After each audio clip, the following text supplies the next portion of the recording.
Hello, and welcome to the video, Understanding the Structure of a Deal, Part 2, Lanes. Lanes, or sometimes called transaction types, they have profound implications in terms of the valuation you get, the acquisition role that you'll play after a deal is closed, and even the legal terms that are negotiated into a transaction. But there are often very little understanding by sellers about what these different lanes are and how to think about them. We're going to go through an overview of the different types of lanes that are out there. We're going to talk about the different types of lanes that buyers typically prefer by buyer category.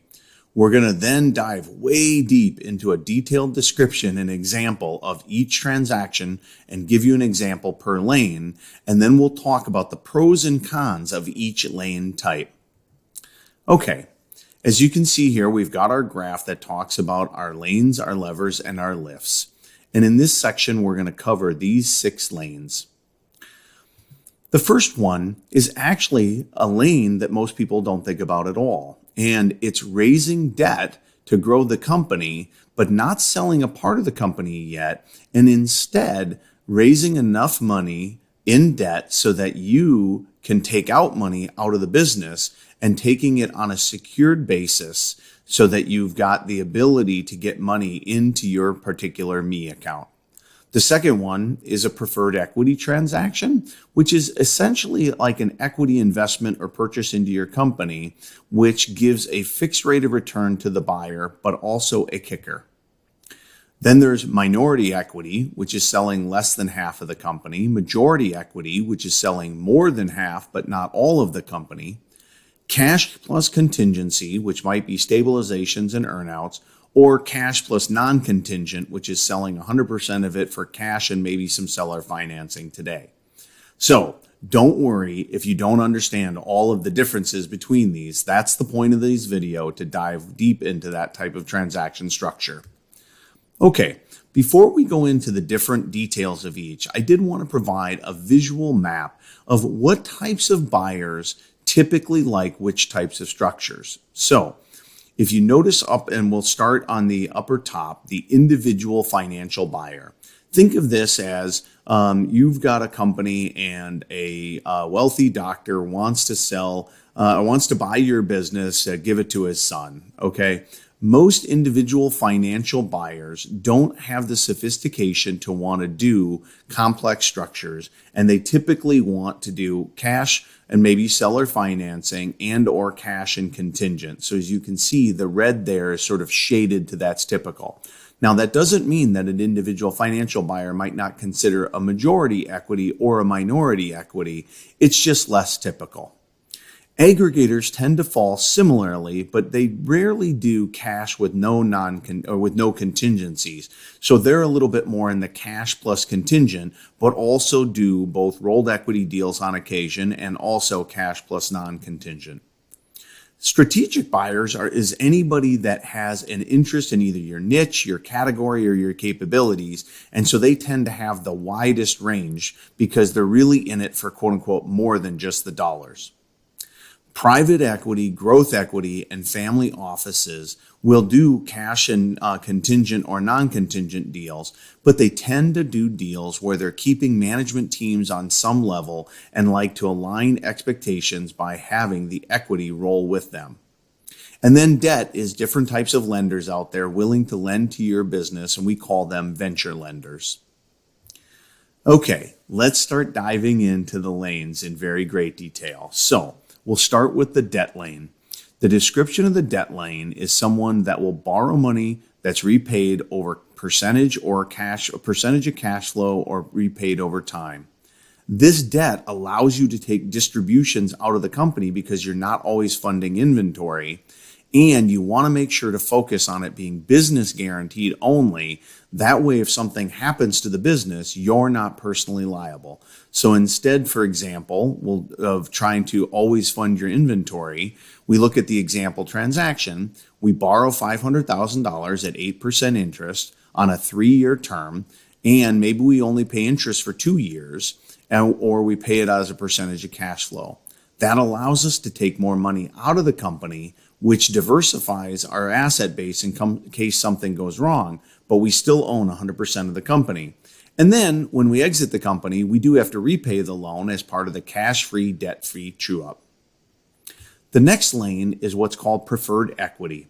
Think of this as an investor that puts money into the company for a fixed rate of return, such as 12%. They get that guaranteed return back, but because they get their return first, they're willing to share more of the upside with you.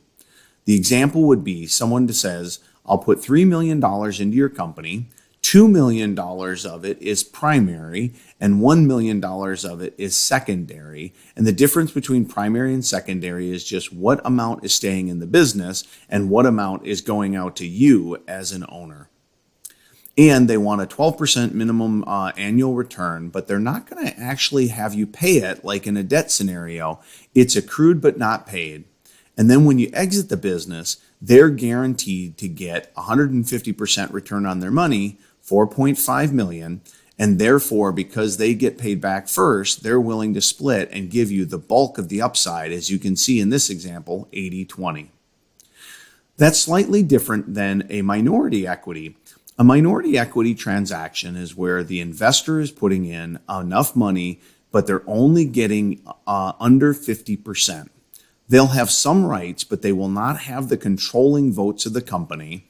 And it again can be separated into primary capital and secondary capital.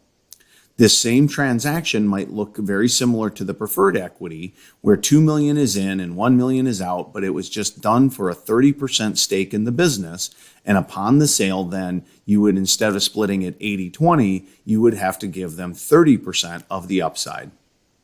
A majority equity is when you tip over the line and the buyer has purchased majority control, which is technically 50% of the voting stock, but oftentimes is more than 50% of the economics as well. But they haven't purchased 100%, which means you as the seller are going to be able to roll or retain some equity going forward, and that equity will be cashed out at a future point in time in what's referred to as a second exit. In this example that we're using, $7 million cash was paid to the owners for a 70% stake in the business, so essentially a $10 million valuation. The buyer also put $2 million of net working capital into the business to grow it.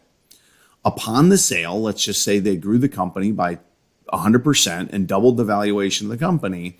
They sell the company at $20 million. You get 30% now of the $20 million. So you would get $7 million up front and then another $6 million for the 30% because the business grew. The important point to remember in a majority equity situation, though, is that the buyer controls the company from the date of the transaction. In a cash plus contingent scenario, the buyer is actually purchasing 100% of the company if it's a stock deal, or 100% of the assets in the company. They may structure it as cash at closing, but some cash at closing. But in a cash plus contingent deal, there's always some form of a stabilization or earnout payment based on how the business performs. So in this particular example, you got $5 million cash at closing, an additional $2 million if the stabilization payment is hit, if it maintains its earnings level, and an additional $3 million if the company grows at 30% or more over a 2-year period. And then the last one is a cash non-contingent deal where the buyer purchases 100% of the assets for cash upfront and or some seller financing or some holdbacks over time. In this example, a $4 million cash at closing plus $2 million paid monthly over 2 years with 4% interest is the example. And as I've mentioned before, oftentimes the buyer is going to be purchasing a lower dollar value if they're going to pay less money if it is a cash plus non-contingent offer. Okay. That's probably a very detailed explanation, so feel free to watch the video again if you need to. But let's talk now about when you should consider it and talk about pros and cons. In the debt scenario, you consider it if you've got a safe company and you're willing to take a loan in the company and you want to scale the company prior to selling it. The pro is you keep 100% equity in the business and you get capital to grow faster and achieve your goals. But the con is that you have to make sure to avoid personal guarantees, and you'll get some liquidity over time, but there's no major liquidity event. In a preferred equity deal, you'll get some owner liquidity, some growth capital, and you typically want to do this when you're staying on a longer period of time, because the bulk of the exit is going to come upon the second exit. And so you want to make sure that you're in control of the business to make sure that you hit it. Most people do anyway. The pros of this is that you get capital with no personal or corporate guarantees, and you get to keep the majority of the upside versus a pure equity investment, and you might even be able to get some owner liquidity off the table. It is, however, a less common structure, and the investor does get paid first, and then you get paid as the seller after that. So you'd have to make sure that you feel confident in the business growing, which is another reason that it can be very aligning between you and a particular buyer. The minority equity is used when you want some liquidity, but you want to retain majority control and you want to get your main cash out from a future exit. You also want to do this if you're typically staying on a longer period of time. It does give you liquidity for the owners and growth capital for the business, but allows you to maintain majority control.